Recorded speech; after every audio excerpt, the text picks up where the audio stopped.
Hello, my name is Justin Smith, and this is episode 3 of the Western Canon Project, where we are reading through the entirety of the Western literary canon as compiled by the late literary critic Harold Bloom. We are on our first author, one that was important to Harold Bloom, and we are reading through the works of Ralph Waldo Emerson, and today we are reading a shorter essay. And if there's time, I might add another essay on another video today. But today we'll be looking at circles. Nature centers into balls, and her proud ephemerals, fast to surface and outside, scan the profile of the sphere. Knew they what that signified? A new genesis were here. The eye is the first circle. The horizon, which it forms, is the second. And throughout nature, this primary figure is repeated without end. It is the highest emblem in the cipher of the world. St. Augustine described the nature of God as a circle whose center was everywhere, and its circumference nowhere. We are all our lifetime reading the copious sense of this first of forms. One moral we have already deduced in considering the circular or compensatory character of every human action. Another analogy we shall now trace, that every action admits of being outdone. Our life is an apprenticeship to the truth, that around every circle another can be drawn, that there is no end in nature, but every end is a beginning, that there is always another dawn risen on mid-noon, and under every deep a lower deep opens. This fact, as far as it symbolizes the moral fact of the unattainable, the flying perfect, around which the hands of man can never meet, at once the inspirer and the condemner of every success, may conveniently serve us to connect many illustrations of human power in every department. There are no fixtures in nature. The universe is fluid and volatile. Permanence is but a word of degrees. Our globe seen by God is a transparent law, not a mass of facts. The law dissolves the fact and holds it fluid. Our culture is the predominance of an idea which draws after this strain of cities and institutions. Let us rise into another idea. They will disappear. The Greek sculpture is all melted away, as if it had been statues of ice, here and there a solitary figure or fragment remaining, as we see flecks and scraps of snow left in cold dells and mountain clefts in June and July. For the genius that created it creates now somewhat else. The Greek letters last a little longer, but are already passing under the same sentence and tumbling into the inevitable pit which the creation of new thought opens for all that is old. The new continents are built out of the ruins of an old planet, the new races fed out of the decomposition of the foregoing. New arts destroy the old. See the investment of capital in aqueducts, made useless by hydraulics, fortifications, by gunpowder, roads and canals, by railways and sails, by steam by electricity. You admire this tower of granite, weathering the hurts of so many ages, yet a little waving hand built this huge wall, and that which builds is better than that which is built. The hand that built can topple it down much faster. Better than the hand, and nimbler was the invisible thought which wrought through it, and thus ever behind the coarse effect is a fine cause, which, being narrowly seen, is itself the effect of a finer cause. Everything looks permanent until its secret is known. A rich estate appears to women a firm and lasting fact. To a merchant, one easily created out of any materials and easily lost. An orchard, good tillage, good grounds seem a fixture, like a gold mine or a river to a citizen, but to a large farmer not much more fixed than the state of the crop. Nature looks provokingly stable and secular, but it has a cause like all the rest, and when once I comprehend that, will these fields stretch so immovable wide, these leaves hang so individually considerable?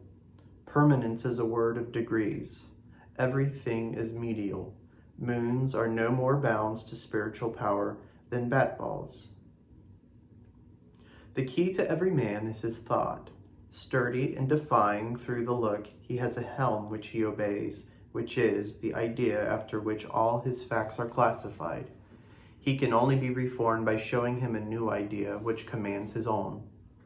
The life of man is a self-evolving circle, which from a ring imperceptibly small rushes on all sides outwards to new and larger circles, and that without end. The extent to which this generation of circles wheel without wheel go depends on the force or truth of the individual soul. For it is the inert effort of each thought having formed itself into a circular wave of circumstance, as for instance an empire rules of an art, a local usage, a religious rite, to heap itself on that ridge, and to solidify in him in the life.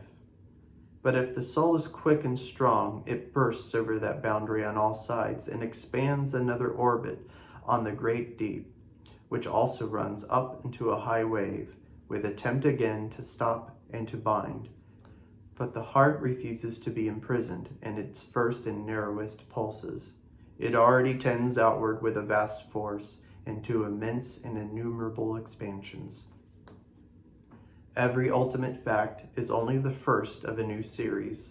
Every general law only a particular fact of some more general law presently to disclose itself. There is no outside, no enclosing wall, no circumference to us. The man finishes his story. How good, how final, how it puts a new face on all things. He fills the sky. Lo, on the other side rises also a man, and draws a circle around the circle we had just pronounced the outline of the sphere. Then already is our first speaker not man, but only a first speaker. His only redress is forthwith to draw a circle outside of his antagonist. And so men do by themselves. The result of today, which haunts the mind and cannot be escaped, will presently be abridged into a word, and the principle that seemed to explain nature will itself include as one example of a bolder generalization. In the thought of tomorrow, there is a power to upheave all thy creed, all the creeds, all the literatures of the nations, and marshal thee to heaven, which no epic dream has yet depicted. Every man is not so much a workman in the world as he is a suggestion of that he should be. Men walk as prophecies of the next age. Step by step, we scale this mysterious ladder. The steps are actions, the new prospect is power. Every several result is threatened and judged by that which follows. Everyone seems to be contradicted by the new. It is only limited by the new. The new statement is always hated by the old, and to those dwelling in the old comes like an abyss of skepticism. But the eye soon gets wonted to it, for the eye and it are effects of one cause. Then its innocency and benefit appear, and presently all its energy spent, it pales and dwindles before the revelation of the new hour. Fear not the new generalization. Does the fact look crass and material, threatening to degrade the theory of spirit? Resist it not. It goes to refine and raise thy theory of matter just as much. There are no fixtures to men. If we appeal to consciousness, every man supposes himself not to be fully understood. And if there is any truth in him, if he rests at last on the divine soul, I see not how it can be otherwise. The last chamber, the last closet, he must feel, was never opened. There is always a residuum, unknown, unanalyzable. That is, every man believes that he has a greater possibility. Our moods do not believe in each other. Today I am full of thoughts and can write what I please. I see no reason why I should not have the same thought, the same power of expression tomorrow. What I write, whilst I write it, seems the most natural thing in the world. But yesterday I saw a dreary vacuity in this direction, in which now I see so much. In a month hence, I doubt not, I shall wonder who he was that wrote so many continuous pages. Alas, for this infirm faith, this will not strenuous, this vast ebb of a vast flow. I am God in nature, I am a weed by the wall. The continual effort to raise himself above himself, to work a pitch above his last height, betrays itself in a man's relations. We thirst for approbation, yet cannot forgive the approver. The sweet of nature is love. Yet if I have a friend, I am tormented by imperfections. The love of me accuses the other party. If he were high enough to slight me, then could I love him and rise by my affection to new heights. A man's growth is seen in the successive choirs of his friends. For every friend whom he loses for truth, he gains a better. I thought as I walked in the woods and mused on my friends, why should I play with them this game of idolatry? I know and see too well, when not voluntarily blind, the speedy limits of persons called high and worthy. Rich, noble, and great they are by the liberality of our speech, but truth is sad. O blessed Spirit, whom I forsake for these, they are not thou. Every personal consideration that we allow costs us heavenly state. We sell the throne of angels for a short and turbulent pleasure. How often must we learn this lesson?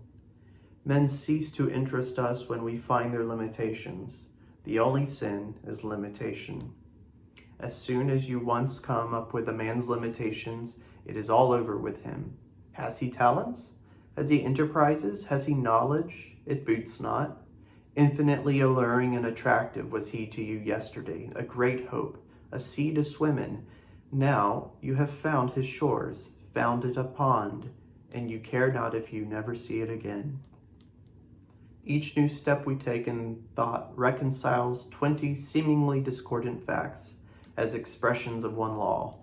Aristotle and Plato are reckoned the respective heads of two schools.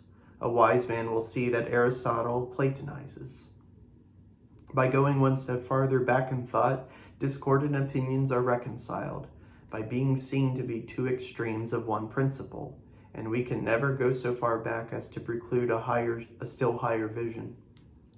Beware when the great God lets loose a thinker on this planet, then all things are at risk. It is as when a conflagration has broken out in a great city and no man knows what is safe or where it will end. There is not a piece of science, but its flank may be turned tomorrow. There is not any literary reputation, not the so-called eternal names of fame, that may not be revised and condemned. The very hopes of man, the thoughts of his heart, the religion of nations, the manners and morals of mankind are all at the mercy of a new generalization. Generalization is always a new influx of the divinity into the mind, hence the thrill that attends it. Valor consists in the power of self-recovery, so that a man cannot have his flank turned, cannot be outgeneraled, but put him where you will, he stands. This can only be by his preferring truth to his past apprehension of truth, and his alert acceptance of it from whatever quarter, the intrepid conviction that his laws, his relations to society, his Christianity, his world, may at any time be superseded and decease. There are degrees in idealism. We learn first to play with it academically, as the magnet was once a toy. Then we see in the heyday of youth and poetry that it may be true, that it is true in gleams and fragments. Then its countenance waxes stern and grand, and we see that it must be true. It now shows itself ethical and practical. We learn that God is, that he is in me, and that all things are shadows of him. The idealism of Berkeley is only a crude statement of the idealism of Jesus, and that, again, is a crude statement of the fact that all nature is the rapid efflux of goodness executing and organizing itself. Much more obviously is history and the state of the world at any one time directly dependent on the intellectual classification than existing in the minds of men.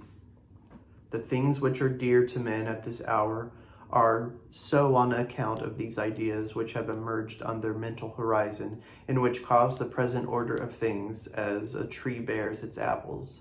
A new degree of culture would instantly revolutionize the entire system of human pursuits. Conversation is a game of circles. In conversation, we pluck up the termini which bound the common of silence on every side.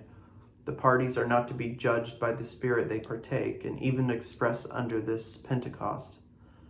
Tomorrow they will have receded from this high water mark. Tomorrow you shall find them stooping under the old pack saddles. Yet let us enjoy the cloven flame whilst it glows on our walls.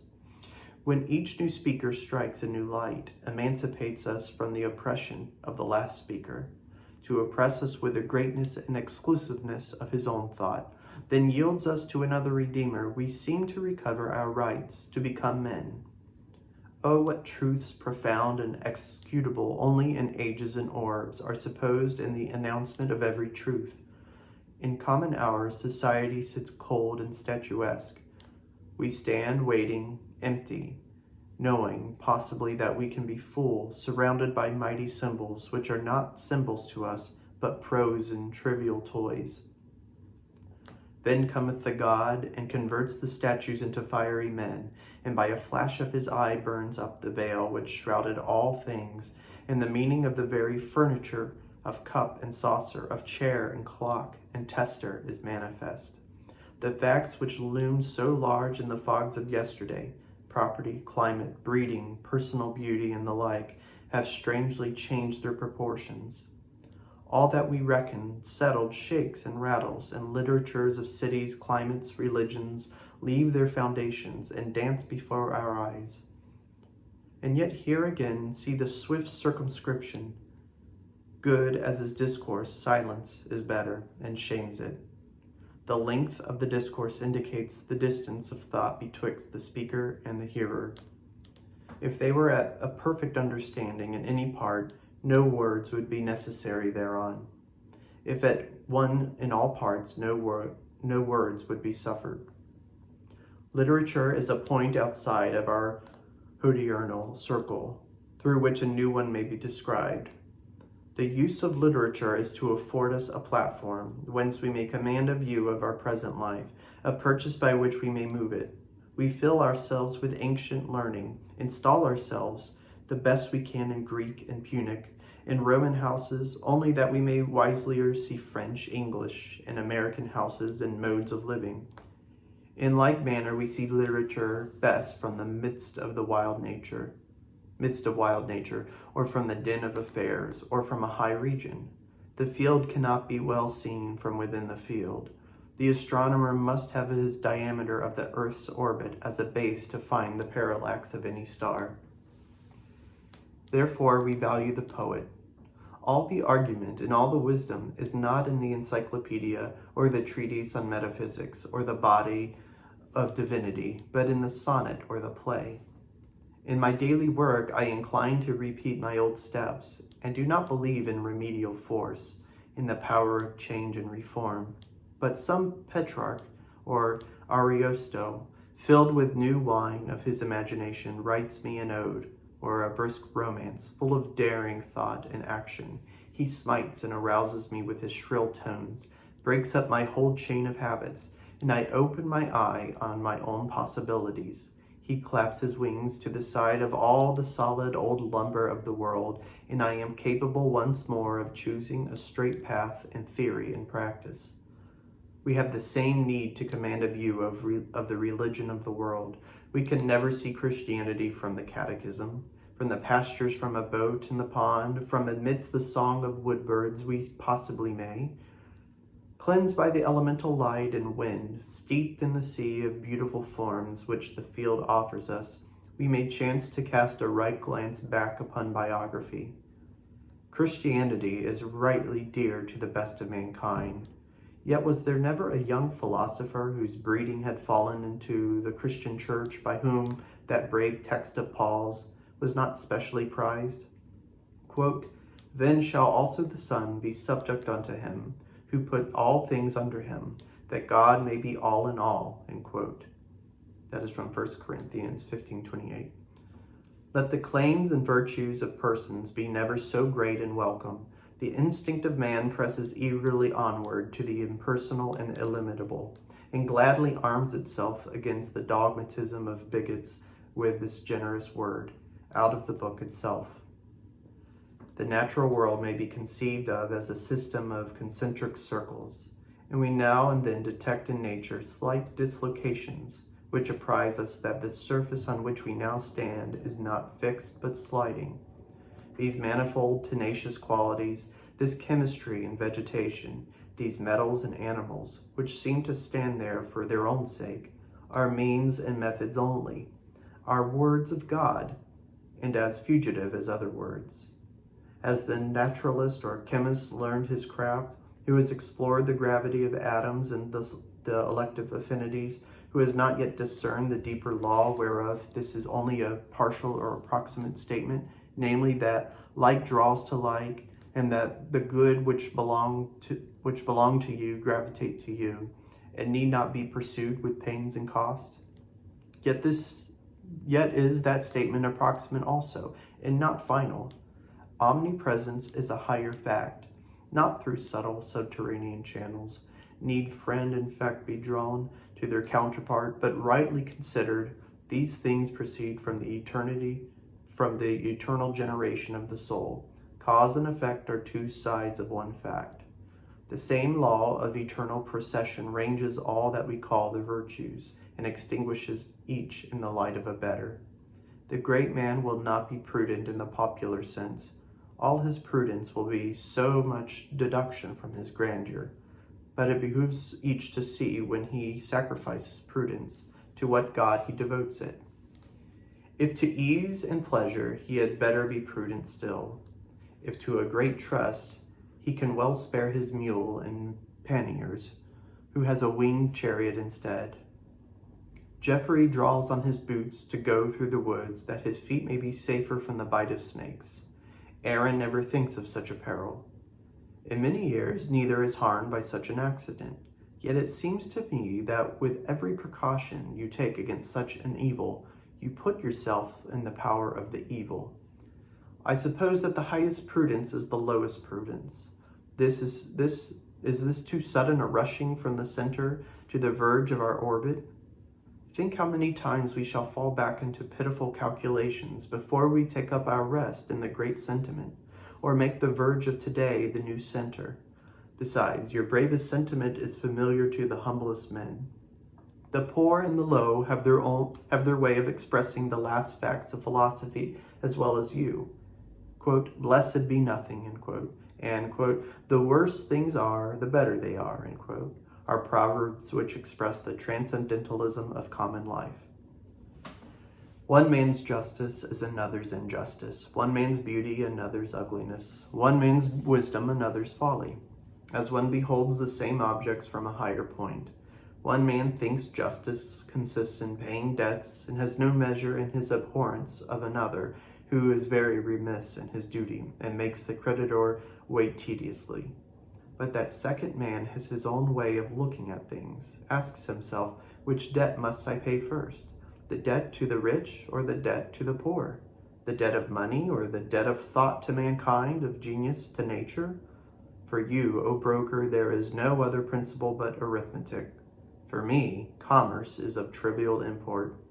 Love, faith, truth of character, the aspiration of man, these are sacred. Nor can I detach one duty like you from all other duties, and concentrate my forces mechanically on the payment of moneys. Let me live onward. You shall find that though slower, the progress of my character will liquidate all these debts without injustice to higher claims. If a man should dedicate himself to the payment of notes, would not this be injustice? Does he owe no debt but money? And are all claims on him to be postponed to a landlord's or a banker's? There is no virtue which is final. All are initial. The virtues of society are vices of the saint. The terror of reform is the discovery that we must cast away our virtues, or what we have always esteemed such, into the same pit that has consumed our grosser vices. Quote, forgive his crimes, forgive his virtues too, those smaller faults, half converts to the right, end quote. That is from Night Thoughts by the English poet Edward Young. It is the highest power of divine moments that they abolish our contritions also. I accuse myself of sloth and unprofitableness day by day, but when these waves of God flow into me, I no longer reckon lost time. I no longer poorly compute my possible achievement by what remains to me of the month or the year. For these moments confer a sort of omnipresence and omnipotence, which asks nothing of duration, but sees that energy of the mind as a commensurate with a work to be done without time. And thus, O circular philosopher, I hear some reader exclaim, you have arrived at a fine Pyrrhonism, at an equivalence and indifferency of all actions, and would fain teach us that, if we are true, forsooth our crimes may be lively stones, out of which we shall construct the temple of the true God. I am not careful to justify myself. I own I am gladdened by seeing the predominance of the saccharine principle throughout vegetable nature, and not less by beholding in morals that unstrained inundation of the principle of good into every chink and hole that selfishness has left open, yea, into selfishness and sin itself, so that no evil is pure, nor hell itself without its extreme satisfactions. But lest I should mislead any when I have my own head and obey my whims, let me remind the reader that I am only an experimenter. Do not set the least value on what I do, or the least discredit on what I do not, as if I pretended to settle anything as true or false. I unsettle all things. No facts are to me sacred, none are profane. I simply experiment, an endless seeker with no past at my back. Yet this incessant movement and progression, which all things partake, could never become sensible to us, but by contrast to some principle of fixture or stability in the soul. Whilst the eternal generation of circles proceeds, the eternal generator abides.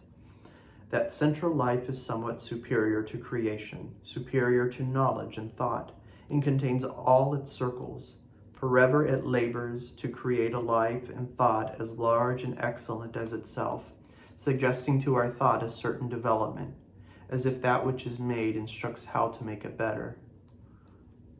Thus there is no sleep, no pause, no preservation, but all things renew, germinate, and spring. Why should we import rags and relics into the new hour? Nature abhors the old, and old age seems the only disease. All others run into this one.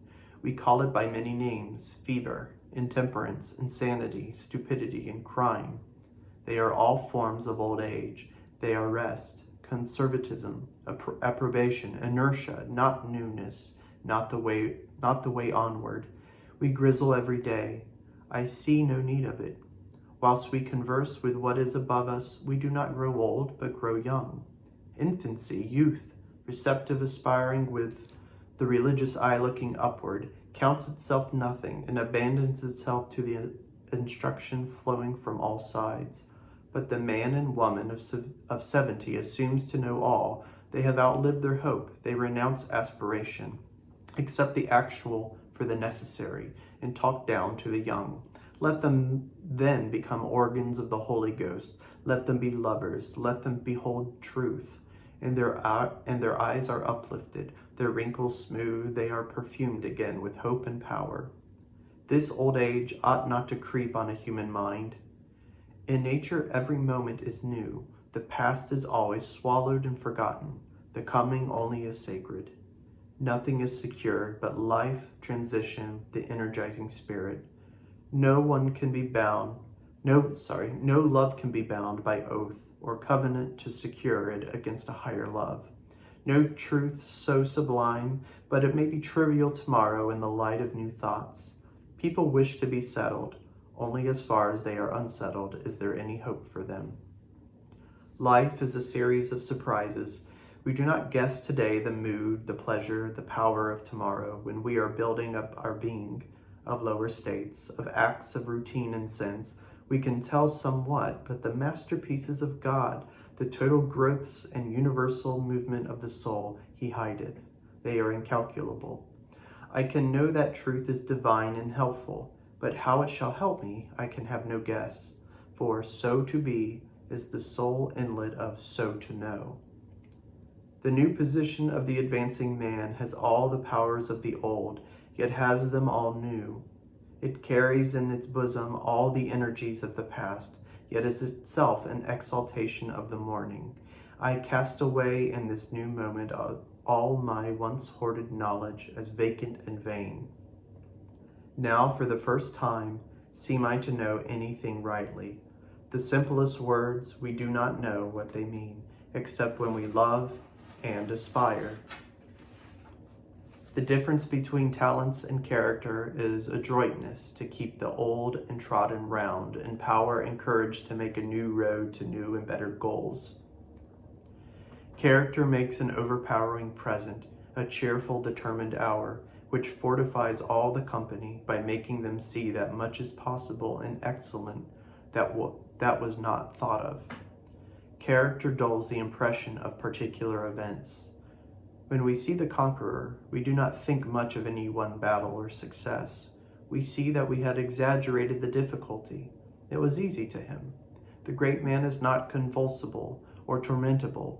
Events pass over him without much impression.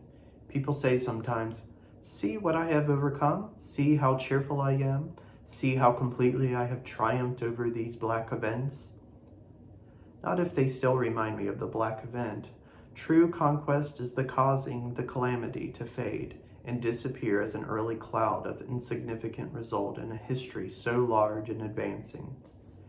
The one thing which we seek with insatiable desire is to forget ourselves, to be surprised out of our propriety, to lose our sempiternal memory, and to do something without knowing how or why. In short, to draw a new circle. Nothing great was ever achieved without enthusiasm.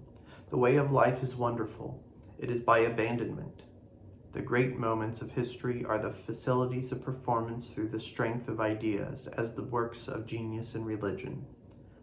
A man, said Oliver Cromwell, never rises so high as when he knows whither he is going. Dreams and drunkenness, the use of opium and alcohol, are the semblance and counterfeit of this oracular genius, and hence the dangerous attraction for men. For the like reason, they ask the aid of wild passions, as in gaming and war, to ape in some manner these flames and generosities of the heart. And that is the end of the essay, Circles. I hope you enjoyed it.